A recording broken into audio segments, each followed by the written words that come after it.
天選之人，你的大腦天生少裝了一層濾鏡。你身邊有沒有這樣一種人？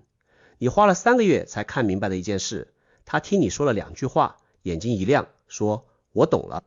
而且他不是在敷衍你，他是真的懂了。你會發現他不光理解了你說的那些話，他甚至理解了你沒說出來的部分。還有一種人，你跟他聊一些比較深的話題，比如意識的本質，比如人生的意義，比如為什麼宇宙存在，而不是什麼都沒有，他會很自然地跟你聊下去，仿佛這些問題他自己早就想過100遍了。但你跟另一個朋友聊同樣的話題，他看你的眼神就像你在說外星語。這到底是什麼差異？是智商嗎？不完全是。是教育嗎？也不完全是。有些人學歷很高，邏輯很強，但你跟他聊到某個層面就是聊不下去。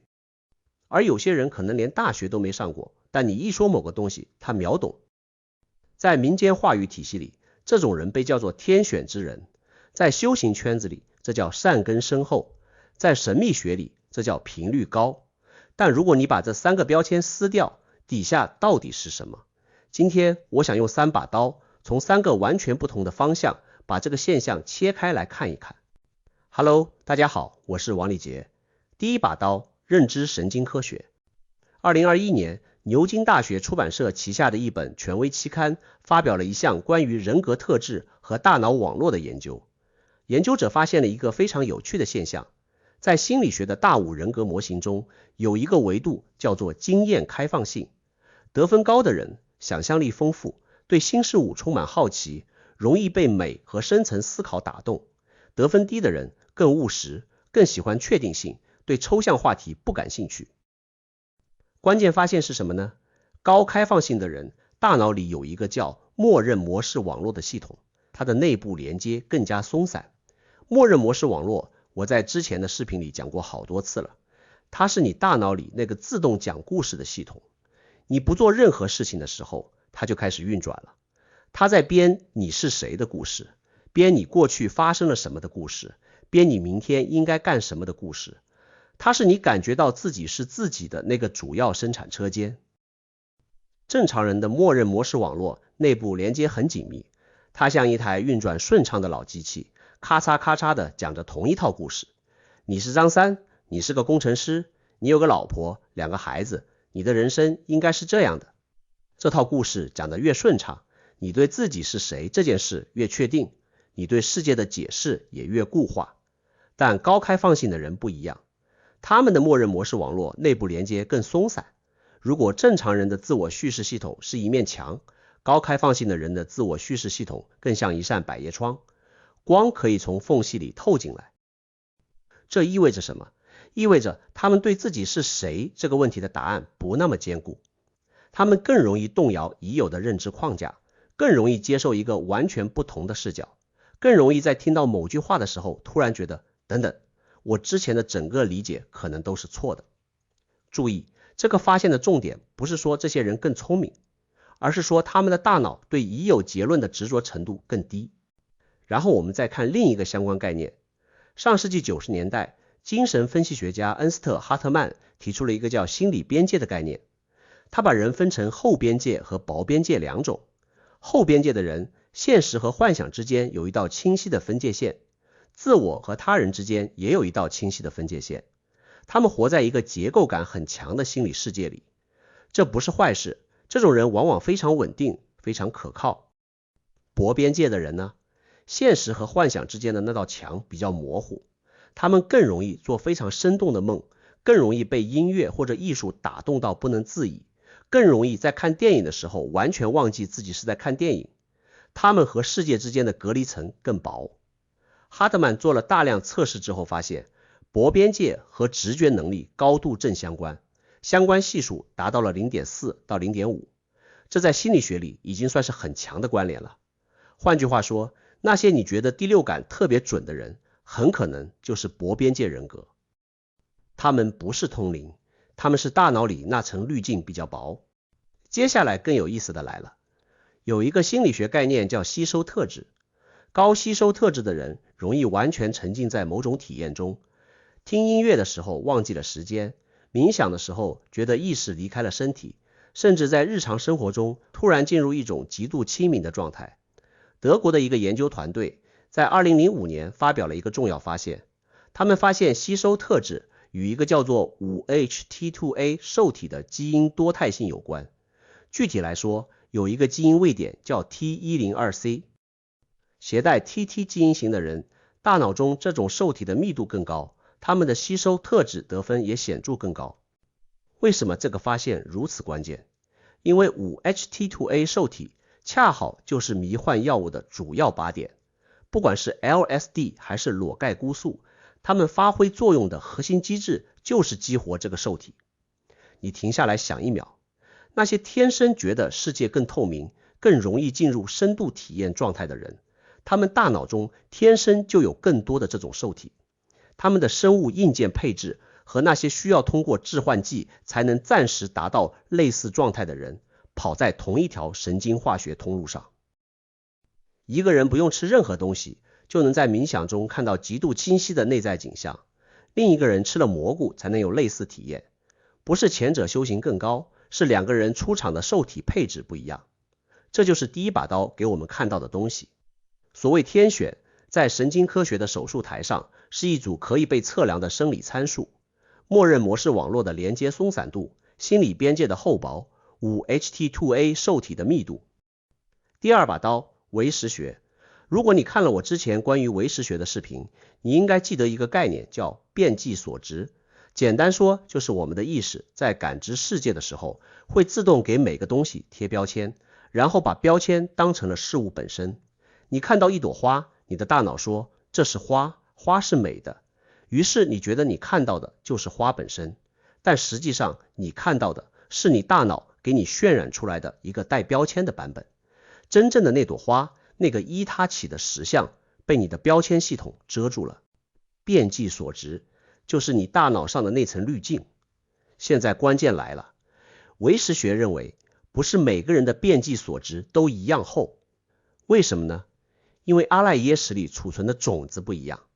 在唯識的框架裡，你的第八識，也就是阿賴耶識，就像一個巨大的數据庫，裡面存着兩種種子，一種叫名言種子，就是你過去所有經驗的編碼；另一種叫善根種子，用現代話說，就是你對看穿標籤這件事的先天傾向。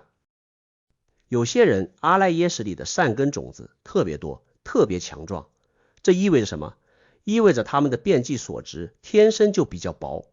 別人需要30年修行才能慢慢磨薄的那層濾鏡，他們出生的時候就已經比較薄了。這就是佛教裡常說的善根深厚，或者上根利器。六祖慧能不識字，但他聽到別人念《金剛經》裡的那句因無所住而生其心，就開悟了。你可能聽了100遍同一句話，覺得好像有道理，但你就是沒有那個瞬間的穿透感。不是你笨，是你的遍計所值比慧能厚。你的標籤系統運轉得太好了，好到你根本不知道自己在透過標籤看世界。你現在可以做一個小實驗，抬起頭來，看一眼你面前的任何一個物體，你看到了什麼？一張桌子，一個杯子，一面牆。你注意到了嗎？你甚至還沒來得及真正看它，你的大腦就已經把標籤貼好了。名字、功能、好壞、喜不喜歡，這些標籤來得如此之快，快到你根本分不清你到底是先看到了東西，還是先看到了標籤。這就是遍計所值。它不是一個佛學術語，它是你此刻正在經歷的事情。唯识學在1500年前描述的種子差異和遍計所值厚薄，跟現代神經科學发现的默認模式網絡連接鬆散度和 5-HT2A 受體密度差異指向的是同一個現象，只是一個用的是種子和識的語言，一個用的是受體和功能連接的語言。這就是為什麼我反覆說，唯識學不是宗教信條，它是2000年前的認知科學。第三把刀，信息論。有一個古老的哲學假說叫濾波器假說，這個假說不是佛學提的，是法國哲學家亨利·拔格森和英國作家阿道斯·赫胥黎分別提出的。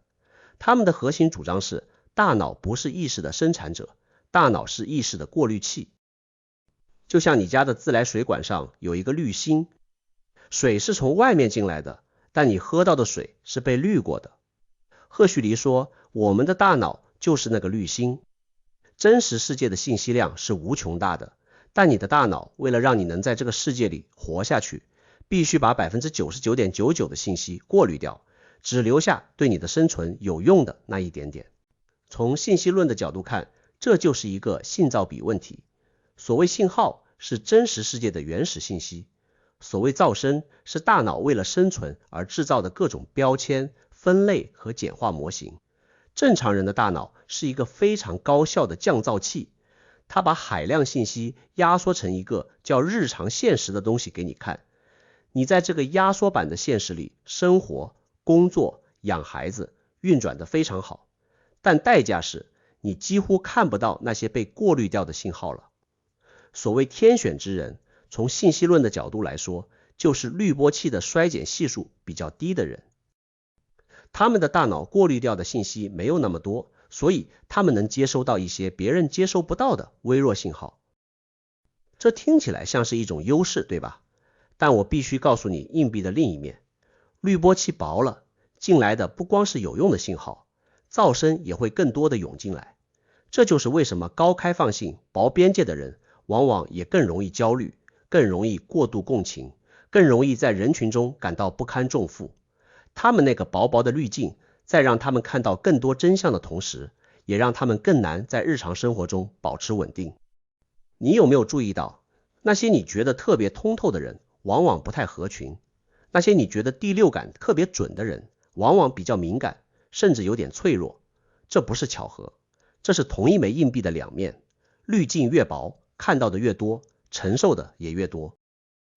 禪中有句話，大疑大悟，小疑小悟，不疑不悟。用今天的框架來翻譯就是，你的認知系統越不穩定，越容易被打破，你就越有可能經歷一次徹底的重組。而那些認知系統極其穩固的人，活在一個濾波器衰減係數極高的世界裡，非常安全，非常確定，但也非常封閉。所以天選這個詞其實用的不太準確，更準確的說法是，這些人的出廠設置裡濾鏡就是比較薄。這既不是福報，也不是詛咒，它是一種認知結構的差異，和你的眼睛是近視還是遠視，你的血型是 A 型還是 B 型，本質上是同一類事情。唯識學把這個叫種子易熟，種子在成熟的時候，因為過去無數生的經驗積累不同，呈現出來的認知結構也不同。有些人的種子配置讓他的遍計所值天生就薄，讓他更容易看穿標籤，也讓他更容易在這個標籤化的世界裡感到格格不入。現在你回頭想想那個一聽就懂的朋友，你再想想為什麼你跟有些人一聊就覺得頻率對了。不是玄學，是你們的大腦濾波器恰好在同一個衰減係數附近，你們過濾掉的信息量差不多，所以你們看到的現實差不多。而那些跟你頻率不對的人，他們大腦的衰減係數跟你差太遠了，你們看到的根本就不是同一個世界。我之前做過一期視頻，講的是你身邊的人是不是你的阿赖耶識渲染出來的相分。那期視頻的核心論點是，你看到的世界不是客觀世界本身，而是你的第八识為你渲染的一個版本。今天這期往下挖了一層，我們不光看到每個人的渲染版本不一樣，我們還看到了為什麼不一樣，因為渲染器上面那層濾鏡的厚薄不一樣，而這個厚薄有相當大一部分是基因決定的，是出廠設置。但這不是終點，因为神經科學同時也告訴我們，大腦有一個極其重要的特性，叫神經可塑性。默認模式網絡的連接強度不是一成不變的。冥想研究反覆證實，長期冥想者的默認模式網絡連接模式會發生顯著變化，他們的大腦濾波器在逐漸被調整。換句話說，你的出廠設置確實很重要，但它不是你的命運。你可以通過持續的訓練來改变你的濾波器參數，這就是修行的本質。不是獲得什麼超能力，而是調整你大腦這台降噪器的參數，讓更多的原始信號透進來。所以真正的問題不是我是不是天選之人，真正的問題是你願不願意去調那個旋鈕。有些人出場的時候旋鈕就在一個比較開放的位置上，他們從小就覺得世界有些不對勁，從小就在想那些不該想的問題。有些人的旋鈕出场擰得很緊，但他們可以一點一點去鬆它，通過冥想，通過讀經典，通過一次又一次的在生活中練習看穿標籤。唯識學管這個叫轉識成智，把第六識的分別執着轉化為妙觀察智，把末那識的自我執着轉化為平等性智。用今天的話說，就是把你的降噪器從只讓你看到對生存有用的信息的模式，逐漸調到讓你看到更接近原始信號的信息的模式。不過我要補充一點，調旋鈕這件事沒有好壞之分，不是所有人都需要把濾鏡調薄。有些人活在一個衰減係數很高的世界裡，非常確定，非常踏實，也非常幸福。你沒有義務去追求看到更多，看到更多不等於更幸福，有時候恰恰相反。但如果你天生就是那種濾鏡比較薄的人，如果你從小就覺得跟周圍的人格格不入，如果你一直在想那些別人覺得沒必要想的問題，那我想告訴你一件事兒，你不是有病，你只是大腦的出廠設置跟大多數人不一樣，而這個不一樣既是你的脆弱處，也是你最深的天賦。關鍵在於你能不能學會跟這個薄濾鏡共處，學會在接收更多信號的同時不被信號淹沒，學會在看到更多真相的同時還能在這個標籤化的世界裡正常運轉。這可能是所有天選之人此生最重要的功課。